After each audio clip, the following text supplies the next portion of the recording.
Yo, yo, yo, yo, yo! Welcome back, Honolulu Blues. Just me and Julius today. Adam is. What's Adam doing? I think I heard he was racing a tiger through the Sahara Desert. I hear he's pretty fast, though. That's what he said last time he missed a show. He was racing something, so it's good that he keeps in shape. You know what I mean? But it's just us. Adam's an adventurous guy, man, and he's young. He's out there. What better time to do it than when you're young? Man. Probably listening to Kid Rock in Northern Michigan right now, like the rest of it. I forgot about that. What a heated debate that brought up. What a great way to get us into our show. We posted a tweet while heading up north for Memorial Day weekend. If you're in Michigan, you're heading up to Northern Michigan. Is it mandatory to listen to All Summer Long by Kid Rock? No matter what your political views are, or what your thoughts are on the rest of his song or anything of that nature, is this one song mandatory? Not that you have to repeat it the entire time, listen to it once a day, just once at one point. Is it mandatory to listen to this song going up north? Julius? In my opinion, it is mandatory. Because it's a great song. I mean, regardless of the artist, okay, just separate artists, separate personal from musical. It's a great song. It has country in it, rock in it, a little R&B. Like Kid Rock sings great. He talks about Northern Michigan all back in the day, up by the lake. I mean, it's just a great nostalgic Michigan summer song. I don't see how you can hate it. I agree. It's quotable, it's sing-alongable, it's a campfire song. It's got to be played at least once. It's great, especially if you're from Michigan. Like, and people are like, he's not even from Northern Michigan, he's from Romeo, he's not even from Detroit. And it's like, yeah, that's fine. But the song, I don't care about like who's singing it and where they're from. I'm putting myself in that position while I listen to this song.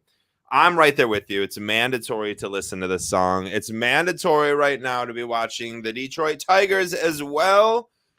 We almost got swept by the Rangers, but we pulled one out today in a day game, won 3-2. Traded for some dude, I don't even know his name, yesterday. He came through and hit the game-winning hit today. Pulling the right punches, AJ Hinch's over there. Tigers are, last I knew, within 1.5 games with the win today. It all depends on what Minnesota does today. I don't know if they won, lost, or just didn't play.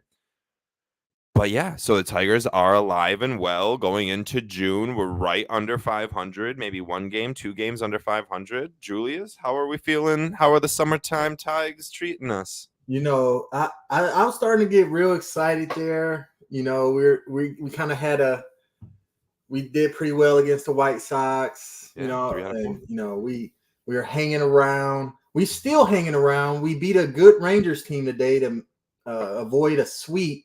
Second best team in the major leagues. So, I mean, it's a good team. It's a great team. I think the Tigers are well coached, well managed. I'm hoping that Sky Harris works fast with this turnaround because, they just lost Green and Rodriguez for a little while. And that hurts. Yeah, we're gonna need Spencer Torkelson to become Riley Green now, and we're gonna need some call-ups, maybe Justin Malloy, Henry Malloy from AAA. You know what I'm saying? Get a little help, try to stay in the race because it's a long summer ahead. It's a long summer ahead. It is a long summer, but as long as the Twins don't want to go on this 10-2 streak, we're in it, and that's all that you asked for. Someone was asking me today, they were like, why are you even rooting for the Tigers to make the playoffs? So they get blown out. Well, the Florida Panthers were the 8th seed going up against the number 1 seed Boston Bruins, who were the best team in NHL history, and Florida Panthers won. It happens a lot. I believe the Miami Heat, who are now in the NBA Finals, I don't follow too much, but I believe they just won Game 7. Also an 8 seed up against the best team in the East, Milwaukee, won, and now they're in the final. Things crazy can happen, right? Just especially get in baseball. Into the tournament, especially in baseball. So they just got to stay in it. Just got to stay in it. Just got to stay in it. Just got to make it. It gives us a reason to watch stuff, Nick. If they had 15 wins right now, I wouldn't watch a game. Bro, it would never be looking forward to the 5th overall pick in the draft for the Pistons. And I can't live at that level of depression as a Detroit sports fan of the last decade. I just can't do it. I need something bright. and something to hope for, and the Tigers provide that. So Yes, I hear go that. Tigers. That light is killing me right now. Now it looks like I can do like some shadow puppets over here. You know what I mean? All right. God, those were great back in the day. Yeah, Tigers are killing it. Lions are killing it. They just traded away a conditional 7th round pick in 2026 for a kicker they released last year. So Riley Patterson is back. We also re-signed Michael Badgley, didn't we? Or somehow Yeah, he's still on. we Yeah, extended him or something for like 2 years. that's what I was thinking. So what are we doing? what do we think about this? I don't know. This isn't my favorite. 2025 conditional 7th round pick. And from my understanding, we have a couple of them. And also from my understanding, he has to hit like 20 field goals over that time span with the Lions to get the pick. Or else it's a nothing burger. Good deal. It's not It's the a worst nothing deal. burger. The Lions know him. They've had him. Jacksonville obviously don't mind giving him up. Get some competition with Badgley. Was this the original kicker competition for the Lions? No, it was like Santos, wasn't it? Kyrie Yeah, I think you're Santos right. I and think you're right. Patterson. Yeah. And then we signed Badgley after we signed like 2 other guys, and we didn't know what we were doing. Yeah. But you hope that either Patterson or Badgley is a good enough kicker for a playoff team. So, man, so many times on like a Super Bowl, like we're talking about like a good enough kicker, like I don't know if this guy's like money, like the Bengals kicker, Evan McPherson, right? Just money. That's kind of like that's what you need. Harrison Butker for the Chiefs is a great kicker. I don't. Justin Tucker. I know Justin Tucker, but Baltimore doesn't really ever do anything to put Tucker in like the situations of like late in the year, like January field goal kicking. But I'm us these guys in January. That's what I'm trying to say. I don't know what we're doing. I really just don't. I think don't we'll know. see early on Who wins? Who wins the battle? in training camp in the preseason. Because both of these guys are pretty much the same guy. Like they struggle from 50 out. Yeah, exactly. So what are we doing here? So, like, is one of them going to break through and start hitting 53ers and 55ers for us in the preseason or training camp, and we take that into the regular season? That's the hope. We'll see. It just seems like there's X amount of kickers getting out of the NFL or out of college every year. That it's true. We know what these guys are. Like we know what these guys are. I mean, Moody was drafted third round or something. Yeah, that was too much. That was aggressive. I don't know about that. Might be the steal of the draft though, Jake Moody. You know what I mean? Who drafted him again? San Fran. Mm-hmm. So if Jake Moody hits the game-winning field goal in the Super Bowl next season, he's very much worth that pick. Yes, that is true. And that's a great way to put it. Like, what if San Francisco is a Super Bowl like contending team? They went out and got Jake Moody because they know how essential that position is. Kicker gets looked down upon. I don't know. I have more faith in Badgley than I do Riley Patterson. And San Francisco has very few holes as it is. Yeah, right. No, so, I mean, they're like, kicker, 3rd round kicker. Go ahead. Right. I think it was their first pick of the draft, if I'm not mistaken, or if like second pick, because they didn't pick in the 1st or 2nd round. It was their first pick of the draft. I think it may have been. We'll see. My money's on Badgley.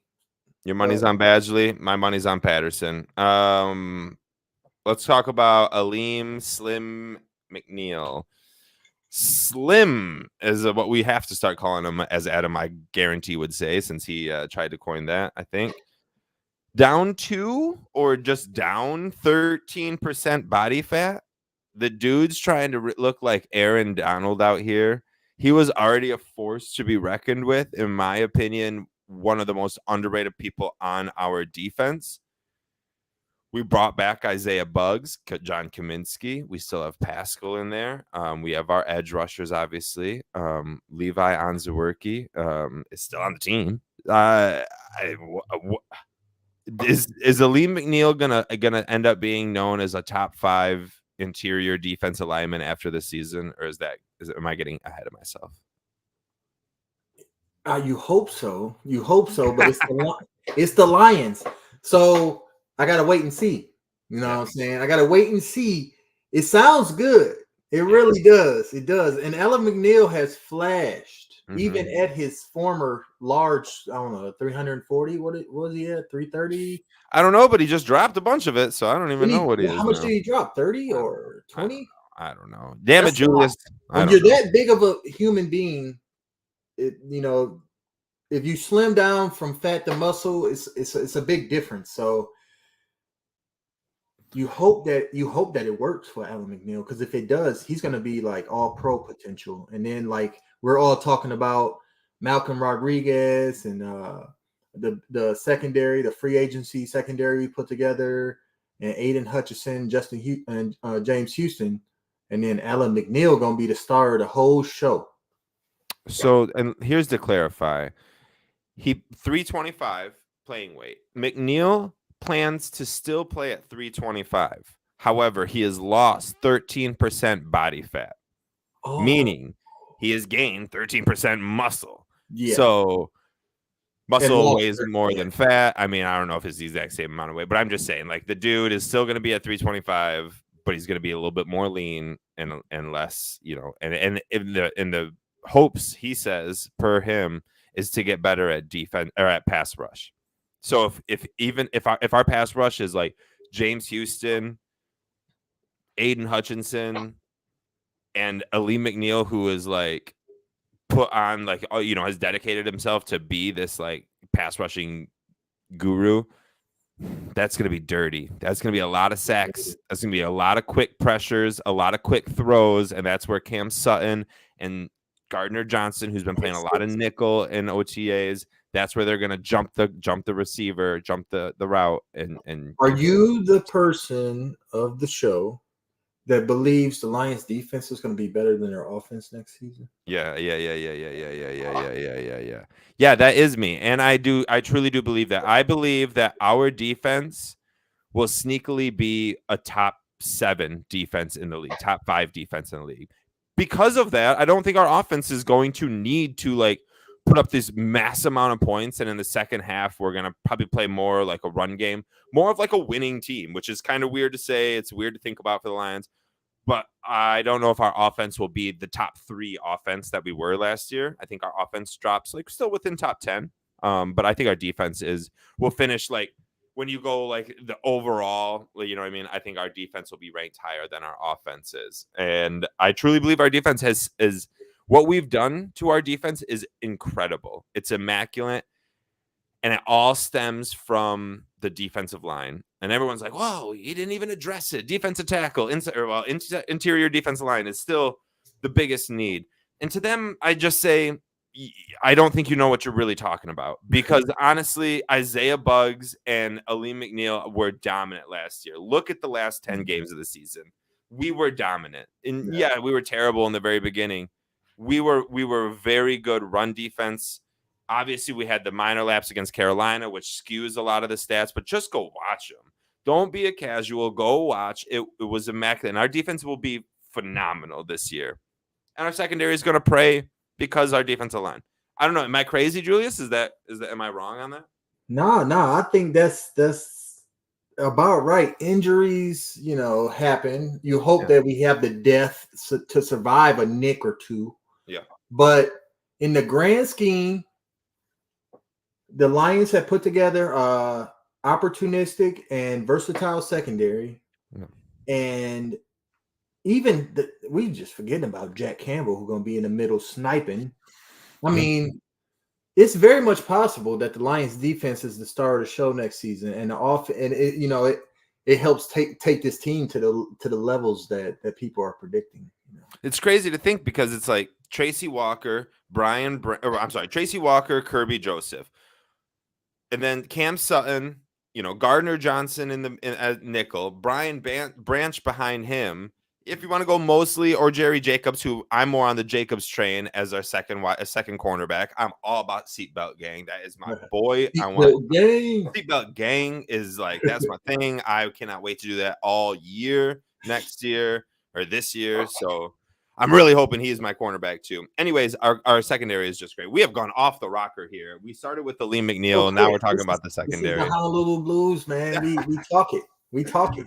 Let's move on to a guy who is not a Detroit Lion, but it seems like a lot of Lions fans are clamoring and have been clamoring. I was one of them for a while, still am. DeAndre Hopkins was officially released by the Arizona Cardinals. I don't know what they're doing over there in Arizona, but good for them. They're an NFC team, so the quicker they go down, the better.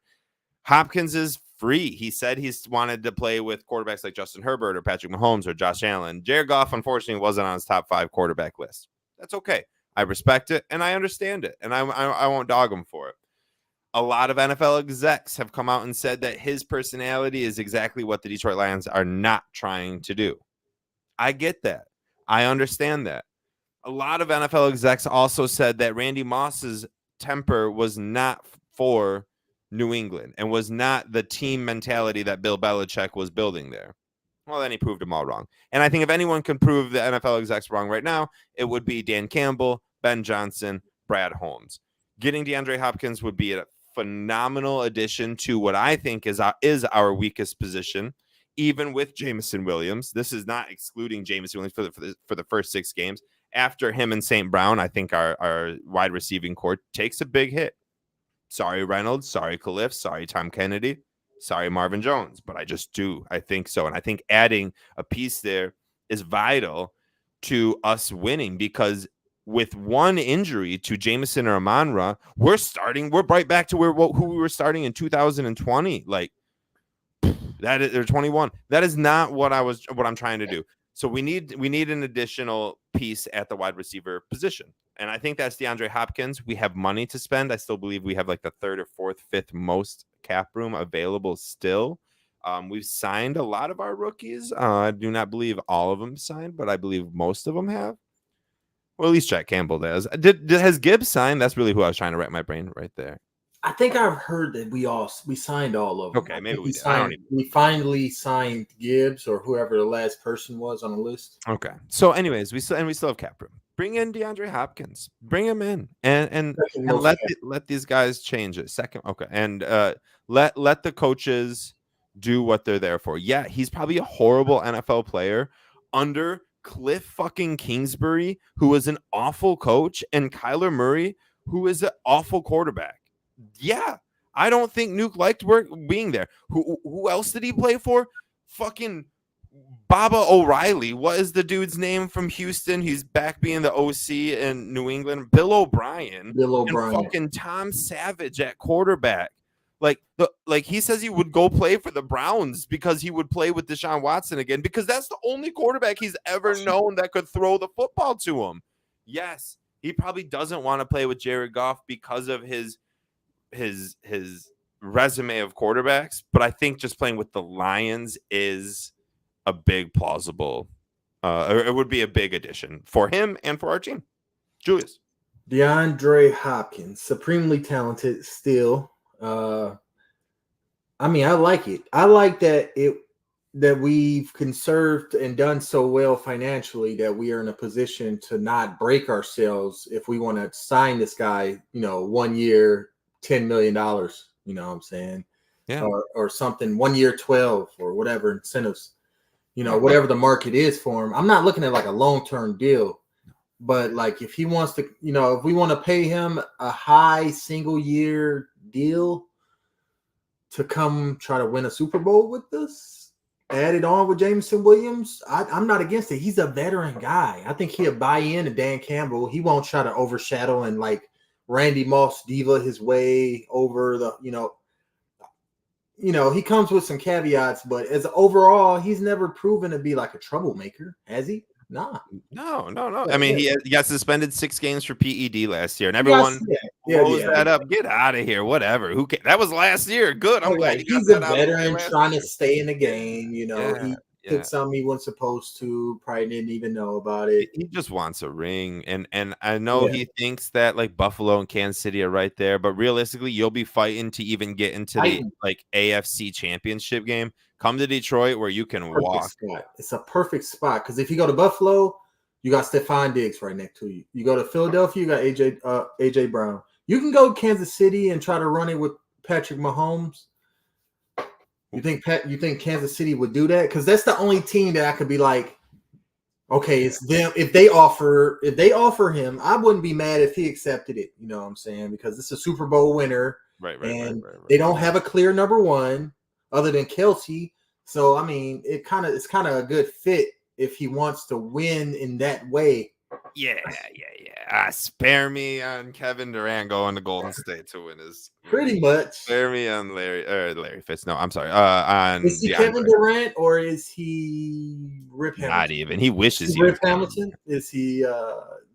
No, I don't know what NBA. I'm not good enough at NBA comparisons to start throwing that out. I'm sorry. I shouldn't even put out the Kevin Durant one. I'm just. Is he Maglio Ordonez? No. Well. No. But that's a fun comparison. I never thought about something like that. Anyways. Let's take him. Let's just grab him. Let's get him for 2 years, $13.5 million, and we'll just hopefully win the Super Bowl with him this year, and we'll see what happens next year. Who cares? If you win one Super Bowl, you can take the next 10 years off. That's okay. You know what I mean? You can win. He's going into the Lions Ring of Honor if he wins one Super Bowl in one season. Right.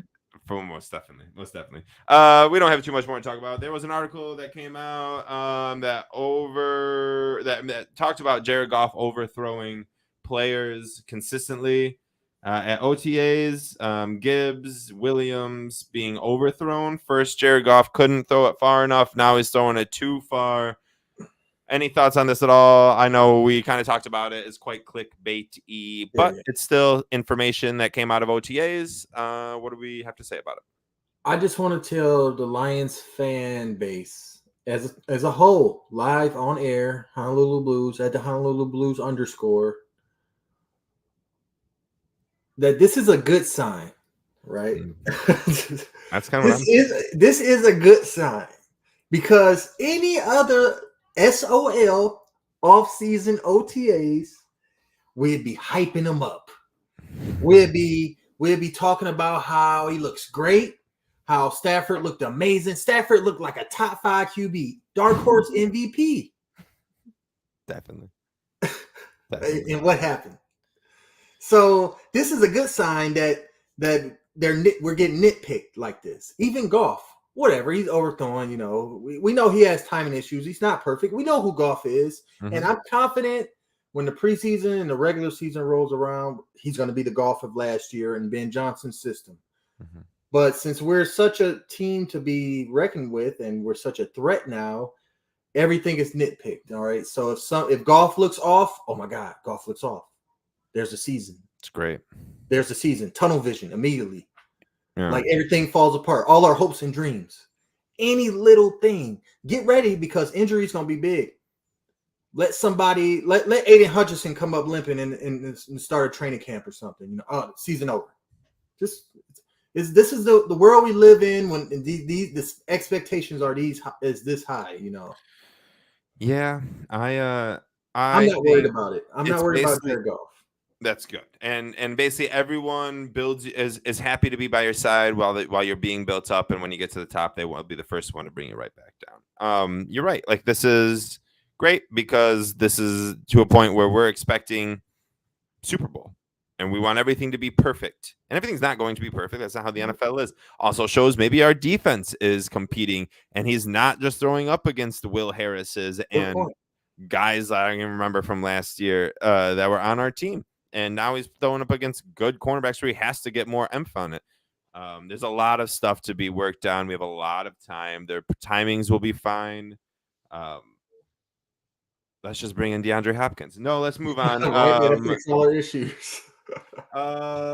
One thing real quick. I saw an article that had the Detroit Lions as the 4th best running back duo in the NFL. Okay, and I'll give you the top 6.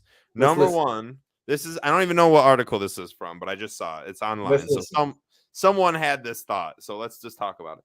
Number 1 is Atlanta Falcons, Bijan Robinson, and Tyler Algier.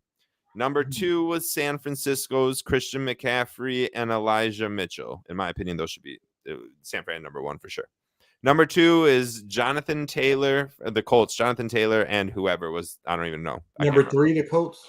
Yeah, 3 was the Colts. 4 was Detroit with Gibbs and Monty. 5, Seattle with Kenny Walker, K9, and the dude they just drafted, Charbonnet. And then 6th was Buffalo with James Cook and Damian Harris. Okay, so those are your top 6 running back duos in the NFL per some random person trying to make a name for themselves. Good for them. Got to put out crazy stuff. Got to speak your mind. Do you agree with? Are we too high? Are we too low? Are we right where we're supposed to be? We're at what number again? On 4. that? We're at 4. Atlanta, San Francisco, Colts. I agree with you that Detroit. San Francisco should be number 1 with McCaffrey, Mitchell. Yeah. And then after that, it's arguable. I can see why they say Robinson and Algiers, because if Robinson the real deal, Holyfield worth his draft stock. Algiers had a great rookie year. That can work. However, I could see how one would think David Montgomery and Jahmyr Gibbs is number 2 in the league behind the San Francisco 49ers, based on the progression and the success of their offensive line, and that David Montgomery is coming into in his prime, and Jahmyr Gibbs is coming into. I mean, I could see them being number 2. When it's all said and done, they could be number 1. So I could see the Lions being 2, and that's kind of what I was saying. CMC and Elijah Mitchell 1, Detroit 2, and after that I would go Kenny Walker and Charbonnet if we're really doing like rookies along with their number 2 guy, because Bijan, he should be like the real deal Holyfield, but you can't bank on that. And then you have to. So let's just get rid of the rookies. Let's rank Algier, Montgomery, and Kenny Walker. And out of those, I would put Montgomery 1, Kenny Walker 2, and Algier 3. And then the rookies, from anywhere from the 3rd round to the 1st round, you have no idea how good these running backs are going to be. It is all about placement. Unfortunately for Bijan, he has Desmond Ridder as his quarterback, and I don't think they're going to be that successful. I don't think QB. Yeah, exactly. Now they have Arthur Smith, who was run it with Derrick Henry, and it might work out for Bijan, but unfortunately, Bijan is not Derrick Henry and is not built like him. And if they try to run it like they did with Henry, he is going to die. So I am nervous about them. I'm trying to stay away from Bijan because I think he'll have a great first few weeks, but something's going to happen. I like Seattle as 3, Detroit 2, San Francisco 1. Those are my top 3 running back duos. That'll be fun to think about, especially fantasy-wise, too. Yes, fantasy is right around the corner. Scott Fishbowl, I'm wearing a shirt. Shout out Scott Fishbowl. Hopefully I get into it this year. I'm going 2 years in a row. That's pretty much all we had. Julius, you got anything you want to put on? Long days of the summer, we Tigers and Lions OTAs and trying to get scared by Jared Goff overthrows with no pads on and no pass rush. So, I'm in a good spot. I just hope that the Tigers stick around just a little longer, before it starts to get too warm in early July and mid-July. Just stay around there. Give me something to do. Not only staying around, the Tigers are about to take the division lead by the end of this week. Mark my words. But that was the show. If Adam was here, he'd tell you how to follow us and stuff. If you don't know how to follow us, then go Adam. Figure it out. Yeah, I don't know. Google it. Honolulu Blues _ Nick Faber NFL at the 5th top. Hey, shout out to Adam, who is. I believe he was ice. I believe he was rock climbing the Antarctic mountains with a polar bear. That's exactly or the glaciers with a polar bear. That's what it. I don't know. We'll have to ask him next week. Right. Thanks for listening. Go Lions. Woo woo. No Lions. Shout out Adam. We're smoking funny things. We would. Damn it! I don't remember the rest of the song. Doing funny things.